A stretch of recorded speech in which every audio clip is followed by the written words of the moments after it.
मेरे साथ लगता है हमारी सहयोगी आंचल इस वक्त तैयार बिल्कुल, है। क्योंकि हर एक क्षेत्र को काफ़ी कुछ मिला है। अब रुख सीधा कर लेते हैं आंचल का, जो हमें बताएंगे कि अलग अलग जो सेक्टर्स हैं उनमें किस तरीके से बजट आवंटन हुआ है, कितना इजाफा उनमें देखने को मिल रहा है।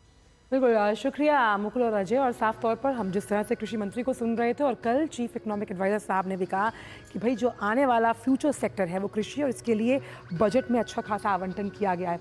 तो सीधा टच स्क्रीन के माध्यम से आपको समझाएंगे कि बजट 2025-26 की वो कौन सी बड़ी बातें हैं जो डालेंगे असर तमाम उन वर्गों पर जिन पर आज बात की गई है। तो वर्ग वही जिनका जिक्र सुबह हमने प्री बजट डिस्कशन में भी किया, गरीब, युवा, अन्नदाता और नारी। ये चार वो स्तंभ जिस पर साफ तौर पर सरकार का फोकस इस बजट में निकल कर सामने आया।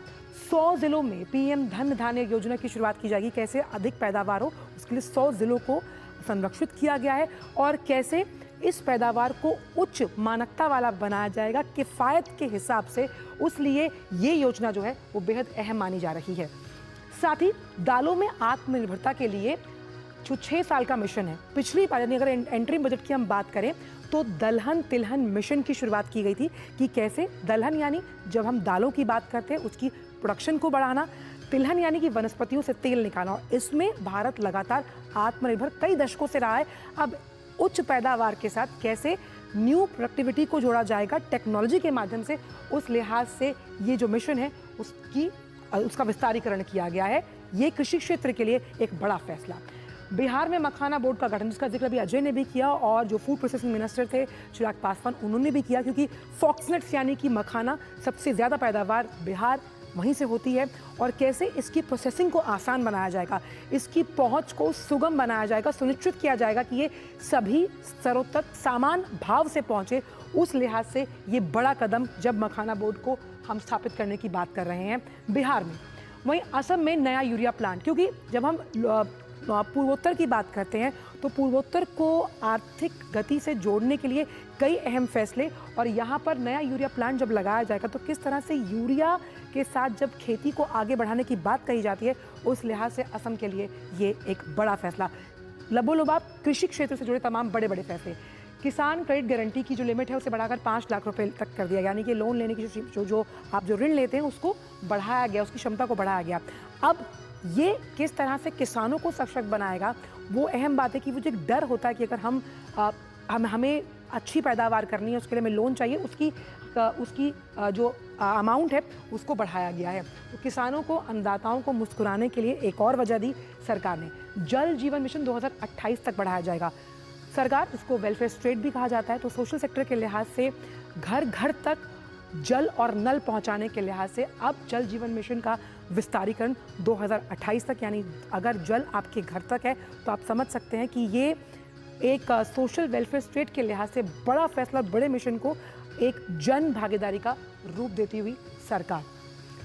वहीं एग्री प्रोग्राम से करीबन 1.7 करोड़ किसानों को फायदा होगा, क्योंकि जिस अन्नदाता की वजह से आपकी, मेरी, हम सबकी प्लेट में खाना पहुंचता है, अगर उस पर सरकार का फोकस है और जो तमाम स्कीम्स हैं उसमें अगर आवंटन बढ़ाया गया है तो आप समझ सकते हैं कि इससे किसानों को और उससे जुड़ी तमाम जो स्कीम्स है, चाहे हम सॉयल हेल्थ कार्ड की बात कर रहे हैं, कुसुम पंप योजना की हम यहाँ बात करते हैं, कैसे पर क्रॉप मोर ड्रॉप, जिसका लगातार डबल डिजिट में हमें आगे लेकर जाना पैदावार, सरकार का फोकस इस पर साफ तौर पर नजर आता हुआ।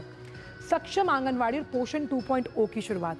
आंगनवाड़ियों से कैसे जिन नौनिहालों को हम भारत का फ्यूचर देखते हैं, और प्रधानमंत्री हमेशा कहते हैं कि youngster are the democratic dividend, उस लिहाज से बड़ा कदम कि उसकी मिशन की 2.0 की शुरुआत। और पोषण, क्योंकि कैसे आपके जो नौनिहाल हैं अगर वो स्वस्थ हैं, सक्षम हैं, संरक्षित हैं, तो आप एक ऐसे मुस्तकबिल को लिखते हैं भारत के लिए जो विकसित भारत की परिकल्पना है 2047 की, उसे परिलक्षित करता हुआ साफ तौर पर नजर आ रहा है। एमएसएमई क्रेडिट गारंटी कवर बढ़ाकर 10 करोड़ किया गया है। एमएसएमई सेक्टर को लेकर चीफ इकोनॉमिक एडवाइजर साहब ने भी कल बहुत बड़ी बातें कही कि जब हमें जो निजी खपत है, डोमेस्टिक फ्रंट पर अगर हमें खपत को बढ़ाना है, उस लिहाज से हमें एमएसएमई सेक्टर को मजबूत करना होगा। इसीलिए रेगुलेशंस की बात तो हमेशा होती है, लेकिन कल डीरेगुलराइज करने की बात भी कही गई है। उस लिहाज से क्रेडिट गारंटी के कवर को अगर 10 करोड़ के लिहाज से बढ़ाया जाता है तो जो तमाम छोटे सूक्ष्म लघु उद्योग हैं उन्हें फ़ायदा मिलता हुआ नजर आएगा, और सिडबी कहीं ना कहीं इसमें बड़ा रोल निभाता हुआ दिखाई देगा। आगे बढ़ते हुए एमएसएमई के लिए 10 लाख क्रेडिट कार्ड नए जारी होंगे। आप समझ सकते हैं कि ये वो संगठित क्षेत्र है कि यहाँ से ज़्यादा जब लोग इसमें जुड़ते हैं तो आपकी जीडीपी में इजाफा होना तय है। इस सेक्टर को मजबूत करने के लिए कई बड़े कदम। टॉय इंडस्ट्रीज का जिक्र प्रधानमंत्री अपनी मन की बात के संस्मरणों में भी कर चुके हैं कि कैसे टॉय इंडस्ट्री को वैश्विक केंद्र बनाने की बात है। यानी वो तमाम खिलौने जिसमें हम लगातार मेड इन चाइना का टैग देते थे, अब मेड इन इंडिया, और ऐसे कई खिलौने जो भारतीय परंपरा और सभ्यता से जुड़े हुए हैं। उस लिहाज से खिलौना उद्योग के लिए भी कि इसको कैसे वैश्विक केंद्र हब बनाया जाएगा। फुटवेयर और लेदर क्षेत्रों के लिए फोकस प्रोडक्ट स्कीम, यानी ये फोकस प्रोडक्ट स्कीम कैसे इन उत्पादों को ज़मीनी स्तर पर रॉ मटेरियल से लेकर जब आप फाइनल प्रोडक्ट का फाइन टच देते हैं, इस पूरे रास्ते को कैसे आसान बनाएगी ये पूरी स्कीम फुटवेयर और लेदर इंडस्ट्री के लिए। स्टार्टअप्स के लिए नए फंड की स्थापना, यूनिकॉर्न के लिहाज से तीसरा सबसे बड़े तीसरा इकोसिस्टम है स्टार्टअप्स में। और इन स्टार्टअप्स में जब हम एंटरप्रेन्योरशिप की बात करें, नवाचार की बात करें, आर्टिफिशियल इंटेलिजेंस और डिजिटल इंटेलिजेंस को जोड़ते हुए इसका जिक्र लगातार प्रधानमंत्री करते रहे हैं कि आर्टिफिशियल इंटेलिजेंस को अगर आप नवाचार से जोड़ रहे हैं, साथ ही साथ हमें माँ प्रकृति के लिए भी कुछ करना है और सतत विकास को हासिल करने में इस एआई को बड़ी भूमिका निभानी होगी। उसके लिए नए फंड की स्थापना। स्टार्टअप्स में भी जो क्रेडिट गारंटी की स्कीम है उसको 20 लाख रुपए तक बढ़ाया गया है।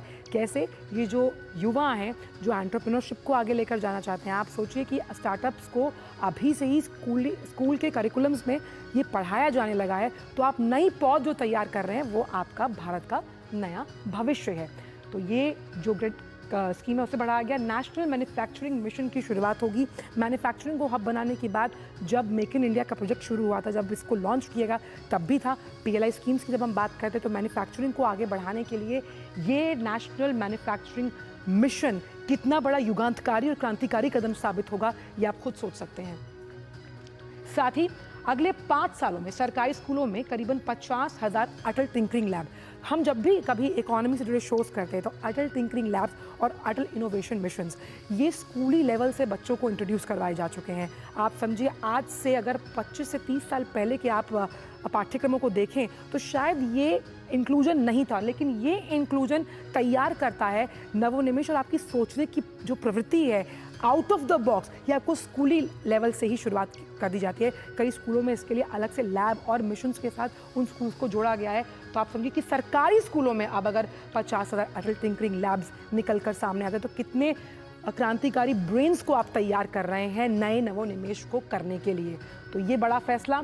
वहीं सभी सरकारी स्कूलों में ब्रॉडबैंड कनेक्टिविटी, डिजिटल माध्यम से स्कूलों को जोड़ना, स्मार्ट क्लासरूम्स को इक्विफाई करना। जब हम ब्रॉडबैंड की बात करते हैं कैसे कि सारा पाठ्यक्रम ऑनलाइन और आपकी डिजिटल व्यवस्था से समुचित व्यवस्थित रहेगा, सुरक्षित रहेगा।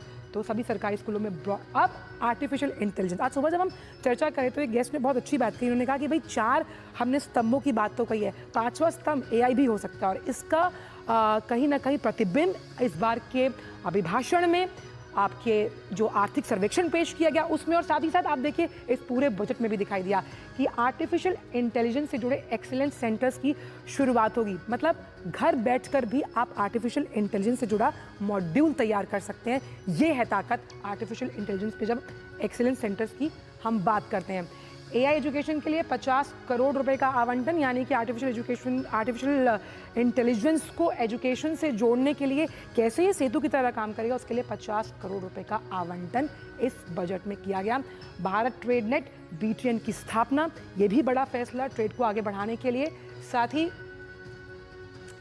ये तमाम बड़े फैसले लिए गए हैं आज बजट में, और ये कहीं ना कहीं दिखाता कि सभी वर्गों को एक साथ लेकर समावेशित अप्रोच के साथ उस संकल्प की बात जिसका जिक्र प्रधानमंत्री हमेशा से कहते हैं, भारत 2047 तक विकसित राष्ट्र की परिकल्पना को आगे लेकर बढ़ता हुआ। Over to you Ajay. बहुत बहुत धन्यवाद आंचल, आपने बहुत सरल तरीके से उन तमाम बातों